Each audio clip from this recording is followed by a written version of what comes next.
Además soy el director de la Red Nacional de Centros de Aprendizaje. Representamos a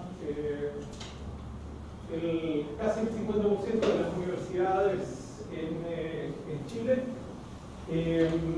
Y además de eso hemos integrado nuestra red nacional a el International Consortium for Academic Development, ¿sí? Que es una entidad internacional que agrupa a los centros de aprendizaje.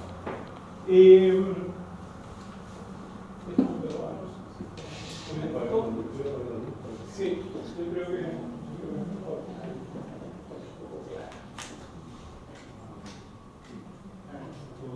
Hacemos todo. Ustedes prometen no dormirse, ¿cierto? ¿Promesa? Ok, bien.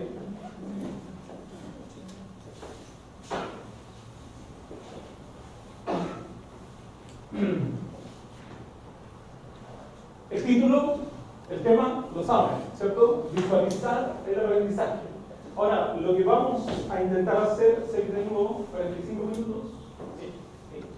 Lo que vamos a intentar hacer en esto de visualizar el aprendizaje es mirar, pispear, ¿sí? Asomarnos un poco a la mente de los estudiantes. ¿Y por qué? Porque esta charla está basada en algunos estudios y seguimientos que nosotros hemos hecho en la universidad respecto de nuestros alumnos, ¿sí?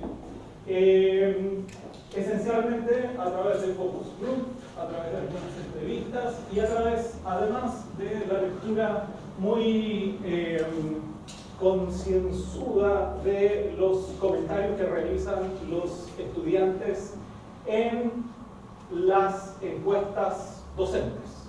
Ustedes supongo que tienen encuestas docentes también, nosotros también tenemos. Son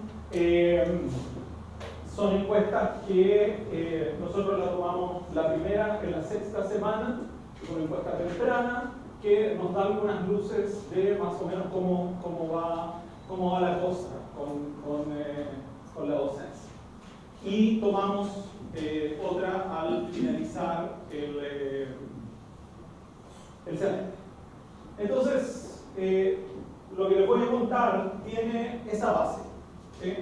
Ahora, visualizar el aprendizaje requiere que nos hagamos varias preguntas. La primera es, ¿qué es aprender? Vamos a ir rapidito por eso, no tenemos mucho tiempo. La segunda es, ¿qué es visualizar? ¿Qué estamos entendiendo por visualizar el aprendizaje? La tercera es, bueno, si visualizamos aprendizaje, ¿hay aprendizajes naturalmente más visibles que otros a los estudiantes? Estamos en un contexto de educación formal, recordemos. Y cuarto, ¿por qué es importante? Es decir, a lo mejor podríamos hacer un análisis y entretenernos nosotros, pero ¿por qué podría ser importante que los estudiantes visualicen el aprendizaje? ¿Para qué sirve? ¿Sirve de algo que visualicen el aprendizaje? ¿O podríamos simplemente prescindir de esto y no tendría importancia alguna? ¿Sí? ¿Sería suficiente? ¿Sí? De cuánto que hace semana y algo está con influenza, entonces todavía me queda algún resto de ello. Partamos por qué es aprender, ¿sí? Definiciones de aprendizaje, lo más probable es que uno googlea y se encuentra con docenas. Hay una clásica, si alguien estudió psicología, pedagogía, etc., se encontró con Robert Cañé, quien ponía un cierto énfasis que tiene que ver con la idea del cambio, pero con relativa permanencia. Ahora, este es un clásico, muchos lo han visto. Hay otras, como la de Visser, que me gustó un poco más, que recoge, digamos, algo, una visión, un contexto, elementos que uno diría, sí, ha pasado el tiempo, digamos. Y él nos dice que hay una disposición de los seres humanos y de las entidades sociales, es decir, no solamente de las personas, a un compromiso con un continuo diálogo con el ambiente humano, social, biológico, físico, para generar un comportamiento inteligente con el objetivo de interactuar constructivamente con el cambio. Ninguna de estas dos definiciones tiene que ver con este encuentro en sí, ¿sí? Sino que simplemente como para hacer un contraste. ¿Ustedes creen que los estudiantes se saben alguna de estas definiciones? No. Entonces, la pregunta es, la pregunta sería, veamos con los estudiantes qué es aprender para ellos. ¿Se han preguntado alguna vez eso? ¿Le han preguntado a sus estudiantes qué es aprender para ustedes? E indudablemente un estudiante no les va a dar la definición de Visser, ni la definición de Gagné, ni ninguna otra definición, ¿sí? Son constructos que nosotros nos hemos ido dando. Por lo tanto, es una pregunta interesante. Ya es interesante preguntarle a un estudiante qué es para ti aprender. ¿Por qué? Porque yo estoy encargado de crear las condiciones para que los estudiantes aprendan, y aprendan desde ellos, ¿cierto? Centrado en ello, hay mucho discurso alrededor de eso, pero en concreto, lo que nosotros hicimos este ejercicio. Bueno, y lo primero, indudablemente lo primero que nos apareció era algo que la literatura dice que aparece, y es memorizar, ¿sí? Es decir, los estudiantes dicen es algo que está. Había uno que nos decía, yo, si he aprendido, es cuando yo voy a mirar algo, decía mirar algo, como fuera una película, voy a mirar algo y eso se me queda. ¿Sí? Eso refleja claramente un tema de memoria. Sin embargo, esto, para sorpresa nuestra, no fue lo más común en los comentarios de los estudiantes. ¿Sí? Nosotros, la verdad, creíamos que iba a ser lo más común. Sin embargo, lo más común fue esto. Es decir, nosotros en las entrevistas y en los focus, lo que sale claramente es que aprender es aplicar. Y es aplicar no necesariamente en el contexto en que yo estoy aprendiendo, sino que es aplicar fuera del contexto, primero, de forma independiente de las condiciones que se están dando en el contexto. ¿Sí? Y además de eso, encontramos que, y esto nos resultó particularmente interesante, que los estudiantes hablaban de una, no con esas palabras, el nombre que nosotros les pusimos, una aplicación social. ¿Y a qué nos referimos con una aplicación social? Y esto sí, de cierta manera, está en la literatura. Y es que cuando nosotros estamos estudiando una carrera, cuando nosotros estamos participando con un grupo en un contexto para formarnos profesionalmente, hay al principio, sobre todo al principio, existe la necesidad de la aplicación social. Y si lo ponemos en términos bien simples, ¿qué es aplicación social? Que si yo estoy estudiando ingeniería, el resto me reconozca ya como un ingeniero o como un futuro ingeniero. ¿Sí? Es decir, si yo estoy estudiando ingeniería, yo con mis padres, con mis primos, con mi polola que estudia otra cosa, yo les voy a contar, me voy a referir, voy a explicar eso que yo estoy aprendiendo. Piensen ustedes, porque no es raro que esta experiencia la tengamos muchos de nosotros. Yo lo primero que estudié en la Universidad de Chile fue lingüística, licenciado en lingüística. ¿Sí? Y yo torturé a mis pobres padres, sobre todo el primer semestre, con una serie de teorías, referencias, análisis lingüístico, y yo creo que a ellos les pasa lo mismo que me pasa a mí.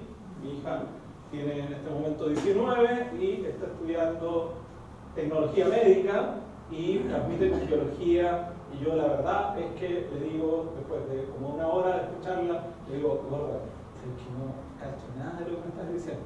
No importa, me dice, sí, me sirve, a mí me sirve. ¿Sí? Pero no solamente porque ella está repasando una materia, sino que de fondo también es porque ella ya se está sintiendo tecnológicamente. ¿Sí? Ya maneja. Ya no es como en el colegio que picotean por aquí, picotean por allá, sino que hay un elemento que nosotros lo denominamos aplicación social y que para los estudiantes resulta particularmente importante. Ahora, esto es descriptivo. Yo soy director del centro de aprendizaje, nos dedicamos a cuestiones bien prácticas. ¿Sí? Por lo tanto, ¿de qué nos sirve conocer esto? Primero, tener más razones para darle a los profesores de que aplicar es bueno. Es decir, los estudiantes, cuando creen que están, cuando saben que están aprendiendo, cuando están aplicando. ¿Sí? Segundo, este tema de aplicación social, como nosotros no lo veíamos, nunca lo habíamos sugerido a los profesores. ¿Por qué? Porque la tendencia a nivel universitario es que nosotros nos vamos a las abstracciones, ¿cierto? Ahora, nosotros podríamos planificar una experiencia, un semestre de trabajo donde tempranamente les podemos entregar herramientas de aplicación social. ¿Sí? Lo conversamos la otra vez con algunos colegas, profesores de varias asignaturas, y ellos me decían, entonces lo que deberíamos hacer es ponerlos en situación en que ellos vayan y apliquen. Es decir, les doy un trabajo, les doy una tarea en la cual tengan, si son psicólogos, tienen que ir y hacer alguna aplicación en su entorno. ¿Sí? Tienen que consultarle a sus padres, tienen que consultarle a sus familiares, tienen que consultarle a vecinos, hacer alguna intervención. Ahora, yo le decía, sí, pero eso, la verdad es que se escapa un poco de cómo es la aplicación social que ellos quieren. Porque la aplicación social que ellos quieren es literalmente sobrarse. ¿Sí? Y se lo doy como ejemplo. Uno de nuestros estudiantes que nos decía, fui al campo de mi polola. ¿Sí? Empezaba. Fui al campo de mi polola. Y cuando llego ahí, la veo en una bomba. La misma bomba que nos había pasado en física. Entonces yo partí y empecé a explicarle al papá de mi polola cómo era todo esto, cómo funcionaba, y aquí y allá, y eso es segurarse. ¿Sí? Es decir, papá de mi polola me ve y yo, que estoy en primer año de ingeniería, capaz de explicarle a él será el dueño de la bomba, pero yo se lo explico. ¿Cierto? Uno, dos, otra historia.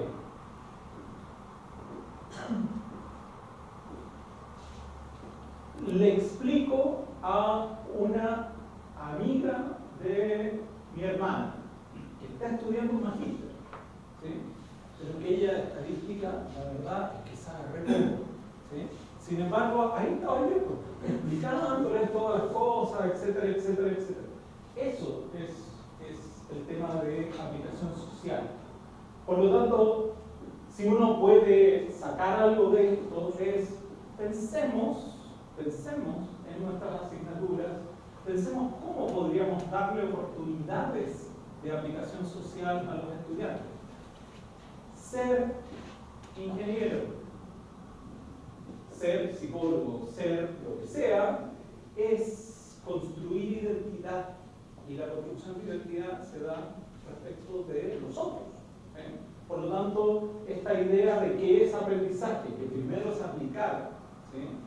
Y dentro de esto, bien importante, el tema de la aplicación social, mostrarle a otros, es muy importante. Ahora, hay metodologías, ¿cierto?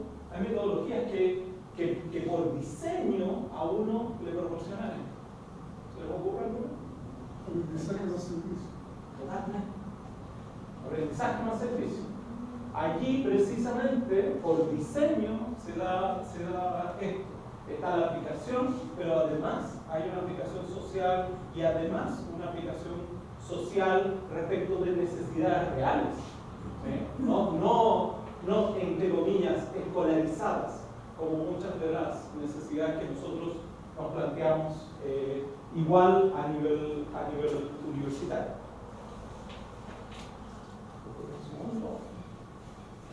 ¿Dónde están mis favoritos?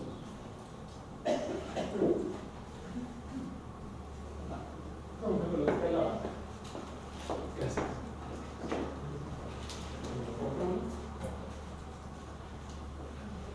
Sacado porque... No, sí, estamos, no es para tanto, no es para tanto. Gracias.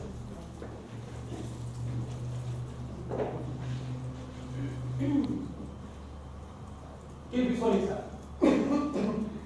¿Qué es visualizar el aprendizaje? Mirado desde el punto de vista de los estudiantes. ¿Cuándo yo sé que un estudiante visualiza el aprendizaje? Voy a hacer un paréntesis. Nosotros, en el puesto docente, la pregunta 1.4 dice: en resumen, ¿cuánto cree usted que aprendió en esta asignatura? ¿Sí? Esa es una pregunta que está preguntando por la visualización del aprendizaje.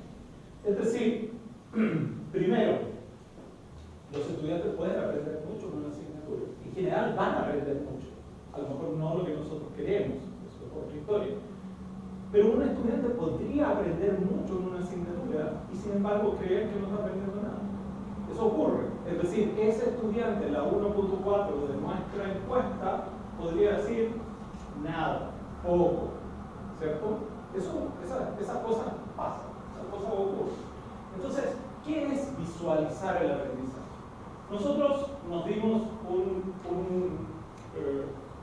una definición, digamos, de batalla, de trabajo, y es básicamente tener una representación mental. Es decir, yo puedo captar que estoy aprendiendo, ¿sí? Puedo evaluar eso que estoy aprendiendo, tengo una representación mental de ese aprendizaje. No es que cuando me preguntan, ¿y usted en esta asignatura, qué aprendiste? Lo primero que a uno le viene, cómo uno accede a esa representación, la primera es emocional. Eso lo sabemos. La primera es emocional. Es decir, uno siente que aprendió en una asignatura. Segundo, si la pregunta o la estructura me lleva a mí a reflexionar, entonces me voy a la parte cognitiva, ¿sí? Como a evaluar si aprendí mucho, poco, más o menos, etc. Por lo tanto, es tener una idea, pero esa idea, recuerden, tiene un componente emocional también, ¿sí? Ahora, esto es fundamental para la autopercepción del aprendizaje y claramente para la metacognición. Por lo tanto, lo que acabamos de decir, cómo se genera esta representación es cognitivo-racional, pero también es emocional, y eso puede ser bien variable. Por ejemplo, yo les doy un ejemplo, los profesores muy carismáticos pueden afectar más esta parte. ¿Sí? Y hay un componente ahí claramente que se puede dar. El tipo de pregunta que yo hago para ver si los estudiantes están visualizando el aprendizaje también me puede llevar más cerca de acá o más cerca de acá. Si yo pregunto por competencias, si yo pregunto por resultados de aprendizaje, ustedes usan el concepto de aprendizajes esperados, me parece. Si yo pregunto por aprendizajes esperados, claramente definidos, y los trabajé durante todo el semestre, yo conduzco más a los estudiantes hacia este lado. ¿Sí? Entonces, el modo de preguntar también, para ver si están visualizando o no, bueno. Ahora, ¿hay aprendizajes más visibles que otros? ¿Cuáles se les ocurren a ustedes que son los más invisibles? ¿Qué es lo más invisible de lo que uno aprende?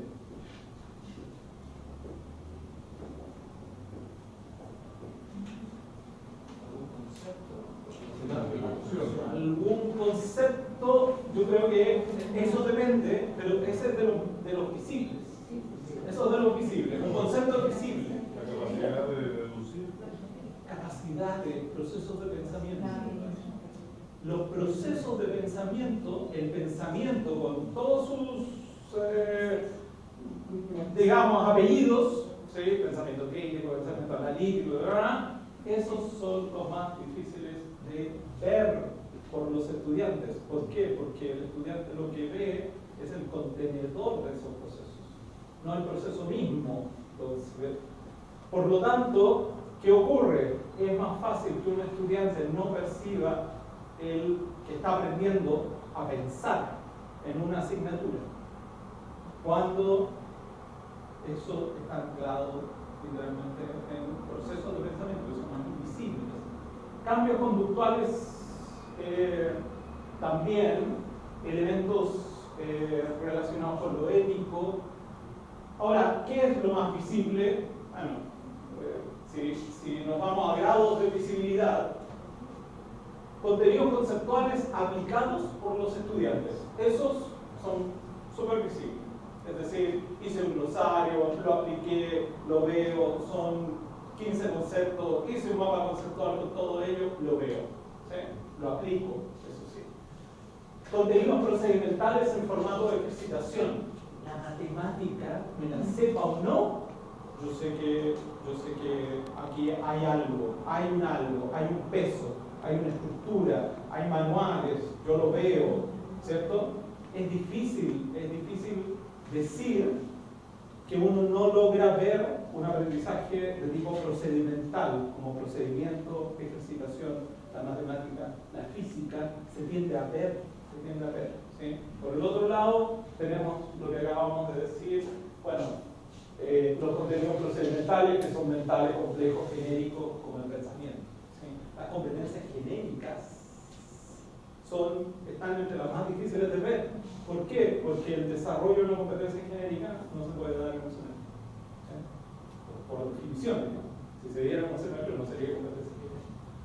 Ahora, contenidos conceptuales articulados por profesor, fíjense que son aplicados por los estudiantes y articulado por profesor. Es decir, yo, profesor de historia, tengo súper claro cuáles son los conceptos y yo los manejo y los tengo estructurados y yo se los cuento.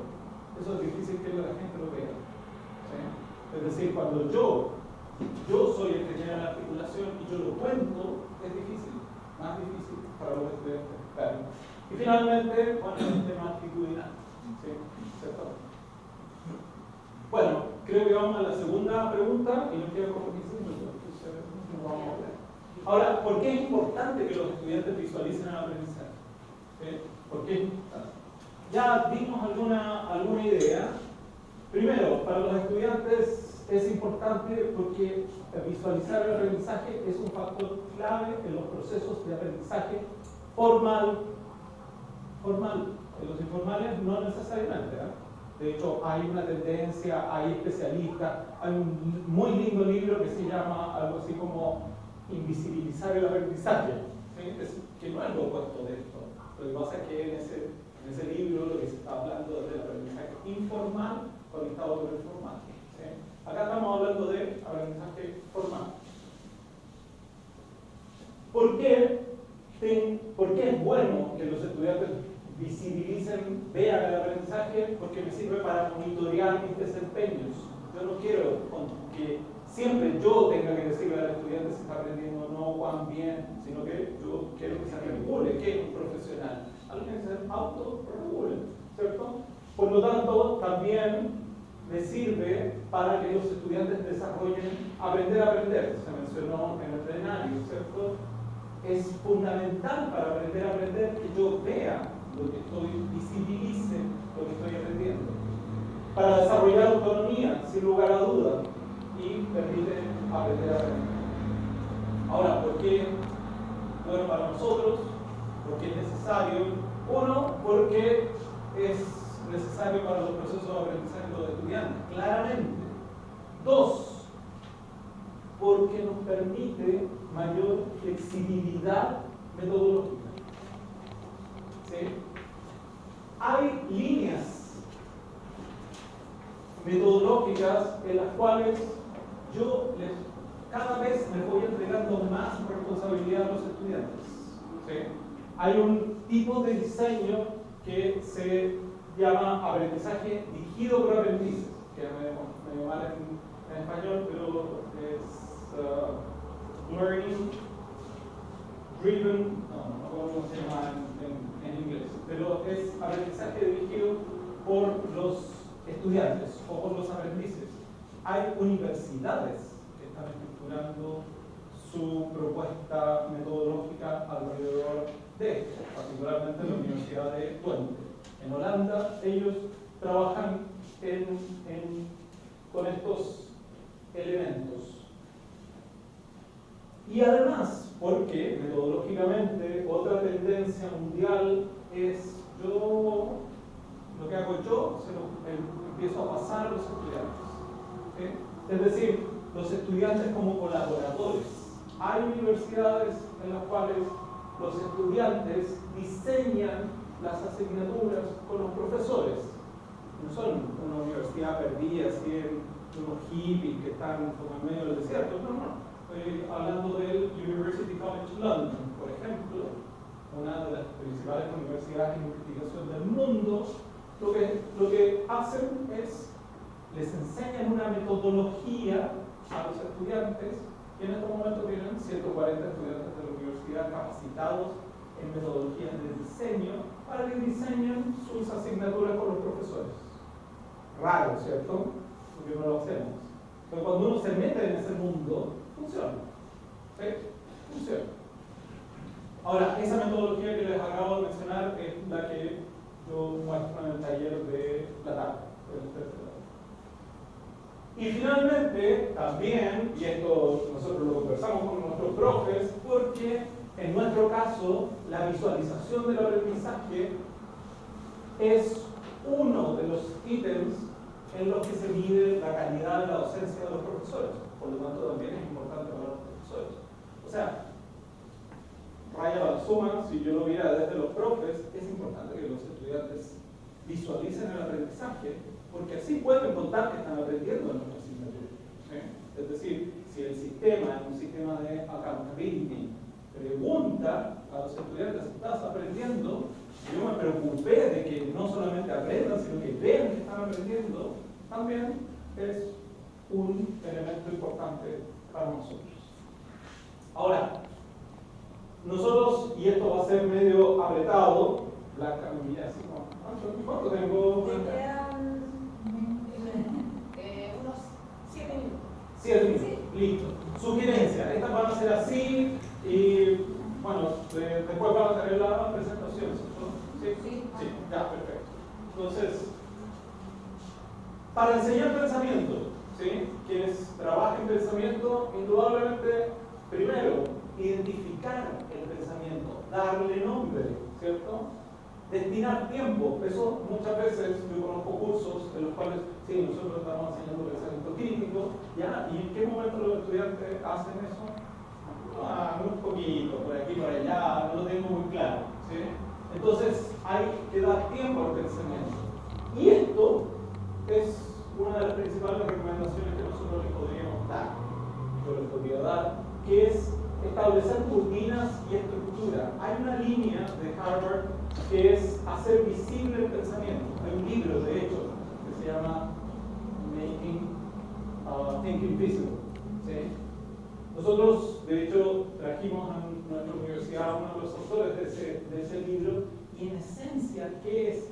Es que si yo estoy enseñando un tipo de pensamiento, que puede ser un pensamiento de corte profesional, que sea un proceso de pensamiento profesional, ¿sí? Analítico, etc., eso ponerlo como una pauta y trabajarlo, aunque no lo crean, la mayor parte de las veces no lo hacemos, porque nosotros profesionales sabemos cómo es ese proceso, pero no lo ponemos en papel, no lo graficamos y no lo practicamos con los estudiantes. Asumimos que en el trabajo que pedimos los estudiantes lo van a hacer, pero sin embargo la recomendación central de Making Thinking Visible es establecer rutinas y hacer estructuras. Hay que utilizar un lenguaje apropiado para describir una coordinación en una universidad tiene que ponerse de acuerdo en usar el mismo lenguaje. Lo mismo pasa con las competencias genéricas. Si cada profesor usa un lenguaje distinto, los estudiantes se pierden, si están aprendiendo lo mismo, si el profesor lo llama así y el otro de otra manera. Esto es muy interesante y tiene que ver con que cuando yo estoy enseñando a pensar, el pensamiento está tan pegado a nosotros, está en nosotros, que tenemos que ser súper cuidadosos cuando estamos dando retroalimentación. ¿Sí? Porque podemos ser hirientes, podemos ser, a lo mejor, llegar demasiado duro. Es distinto si yo estoy analizando un producto del estudiante que un proceso de pensamiento del estudiante, porque nosotros somos en parte pensamiento. ¿Sí? Por lo tanto, hay que mostrar respeto por las interacciones y reacciones, dar buena retroalimentación, claramente, y con el lenguaje apropiado, etc. No debemos evitar eso, es nuestro deber. Sin embargo, tener un poco de cuidado en eso. ¿Sí? ¿Ustedes saben cuál es la base de la buena retroalimentación? Lo he visto con el centro de ustedes. Pero la base de la buena retroalimentación, por donde hay que partir, es por preguntar, no por afirmar. Yo pregunto. Si yo parto afirmando, a todos nos debe haber pasado que hacemos una pega, lo pensamos, qué sé yo, bla, bla, bla, y llega alguien y te dice lo mismo que uno pensó. Eso es terrible. Nos puede pasar profesionalmente a los estudiantes también. Por lo tanto, lo primero que hay que hacer para una buena retroalimentación es preguntar. Esto me lo voy a saltar, va a estar acá, pero esto es genérico respecto de las asignaturas.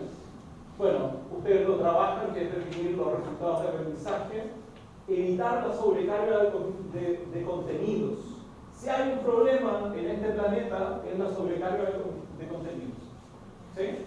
¿Por qué? Porque es invisible. Nosotros somos especialistas en un tema, por lo tanto, llenamos la olla. ¿Sí? Y esto, tener una buena propuesta metodológica es como una taza de café. Si yo la lleno hasta el tope, ¿cierto? Y la muevo, que es lo que uno tiene que hacer, mover a los estudiantes, se derrama. ¿Sí? Por lo tanto, y esto está en la literatura una y otra vez, en la literatura de innovación, en asignaturas. Hay que sacar contenido para poder hacer propuestas diferentes. A veces hay propuestas maravillosas, metodológicas, pero con el mismo contenido tradicional y uno no sabe por qué no funciona. ¿Sí? Y uno está corriendo, y los estudiantes están corriendo. Está todo corriendo porque, claro, está todo apretado. Es como aprender a bailar salsa en, no sé, la estación Tobalaba a las 7 de la tarde. Se puede aprender a bailar salsa. Por más que yo tenga la mejor profe, el mejor profe. Evitar el desorden y buscar el alineamiento. Nosotros, que nos hemos leído todos los comentarios de los estudiantes respecto de aquellas asignaturas en las cuales ellos no perciben que estén aprendiendo, ¿saben cuál es el elemento común del desorden? A veces no te lo dicen con esas palabras, pero sí, por ejemplo, nosotros tenemos profesores muy innovadores en la universidad, pero a veces los diseños están sobrediseñados. ¿Sí? Por lo tanto, a veces lo que les están pidiendo, hacemos interdisciplinariedad, poner 4 o 5 profes al mismo tiempo a coordinar todo eso, los estudiantes perciben que la cosa no está calibrada. ¿Sí? Entonces, hay que tener cuidado con este tema. Y esto es lo mismo, simplificar diseños complejos. A veces la solución no es meterle más a un diseño, sino que sacarle cosas para ver si funciona. Usar unidades y darles narrativa, nombres. Los norteamericanos son expertos en ponerles lindos nombres a las asignaturas, lindos nombres a las unidades. Nosotros no lo hacemos. Física 1, física 2. No es un tentador. Incluir actividades destinadas a visualizar el aprendizaje, es decir, parar Una actividad simple de visualizar el aprendizaje es, termino la unidad 1, les paso un papelito, dibújenme qué aprendieron. Y yo simplemente en los 2 primeros minutos ya veo cómo viene la mano. Nadie me ha hecho nada. Eso es retroalimentación. Bueno, lo mismo, usar mapas de aprendizaje, usar mapas conceptuales. Acá puede que esté metiendo las patas, pero yo soy de otra universidad, entonces la puedo meter, ¿cierto? Que es usar sílabos más visual. Hay una línea que tiene que ver con, ok, respeto la estructura que me están dando, pero tiendo a ponerle elementos más visuales, mapas de qué van a aprender, ¿sí? Referirme durante el semestre a los resultados de aprendizaje, claridad, transparencia y consistencia en la evaluación, aplicar lo aprendido, ya lo vimos, es súper importante. La aplicación social temprana del conocimiento, ya lo decíamos. Utilizar rutinas de pensamiento. Si van a aprender a pensar, hay que hacerlo muchas veces, siguiendo una rutina. Nuestras referencias